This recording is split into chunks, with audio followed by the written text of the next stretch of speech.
Hello, this is Cypher with a video about my N-gauge model railway, which I'm calling Finicky. And today we're going to be looking at one of the ratio models that I've built. This is the kit number 220 Stone Goods Shed. It's a really nice kit. This is the box that it comes in. There's a nice picture at the top here to give you some idea. And if I just open up the box, you'll see that the kit is a plastic kit that you need to make yourself. So cut the parts out of the sprues. You can see here that these are some of the parts that I didn't actually need to use. So cut them out, clean them up, and then I use plastic weld to glue the kits together.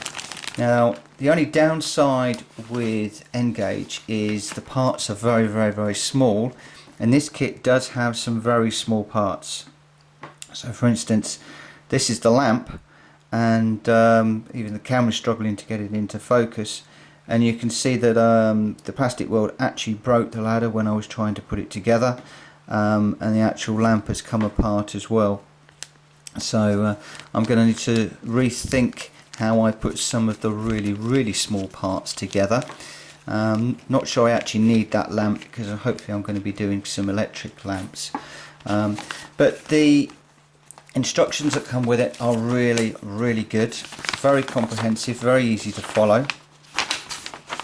And quite a lot of the kits have got painting guidelines as well, so obviously this is a bit difficult to see with the camera, but if I just go to stage 7 for instance, and you can see there that you know, quite clear instructions on where things go and how they go together, and then that was how that little lamp was made up.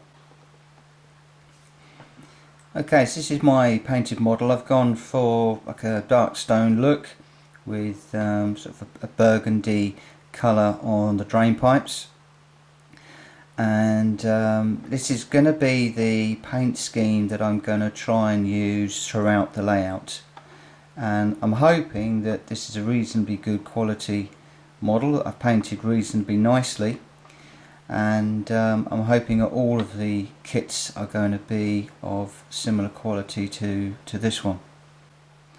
I've actually thoroughly enjoyed putting this kit together. It's been really good. Made a few mistakes, and hopefully in a future video I will take some photographs or explain how I put it together, but I want to do a couple of models so that I can make the mistakes, and then I can let you know what was good, what was bad, what went well, what didn't go well. With this kit, one of the things that I really struggled with, usually when I'm building models I will paint the component parts first because it's often easier, and then fix them together afterwards.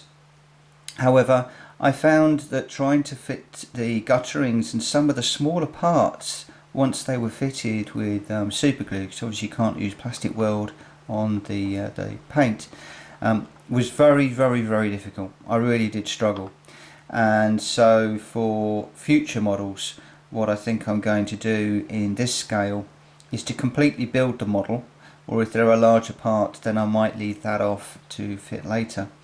But gutterings and some of the smaller parts I'm going to fit to the model and just paint them in situ. For instance, you can see here, it won't matter too much on the layout because this will be at the back, but you can see there that the guttering doesn't quite meet the side of the model. It's something that annoys me a little bit. I might extend that with a piece of rod or something, but I think if you were putting it together using plastic weld, then that wouldn't be so much of an issue. One of the other reasons obviously for painting the individual components before you build them together is so that you can get to some of the more difficult areas. For instance, inside I have completely painted the inside. I'll turn this over. You can see all the inside has been painted. So the staging was also all painted, the inside of the doors and the little office.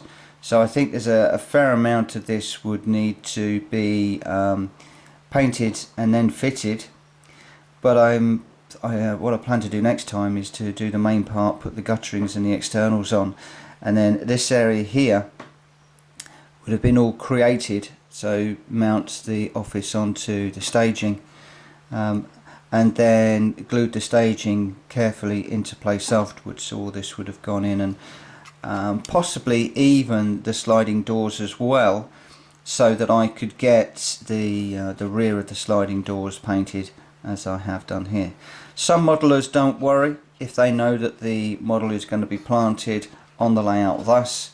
They're not going to worry about things inside the model or at the back of the model.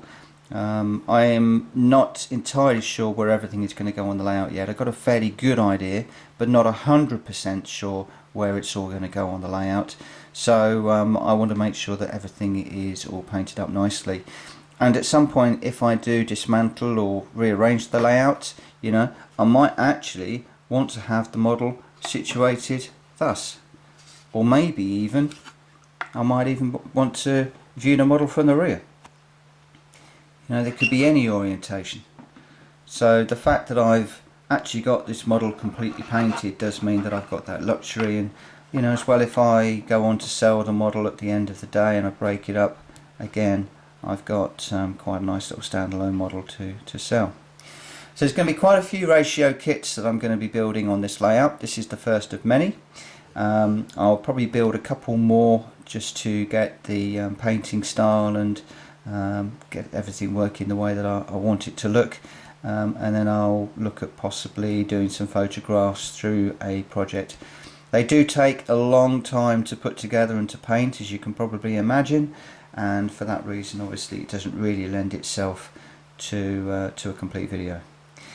Anyway, thanks very much for watching today. I look forward to seeing you in my next video, in which I'll be looking at another aspect of the finicky Engage model railway layout. Take care, bye bye.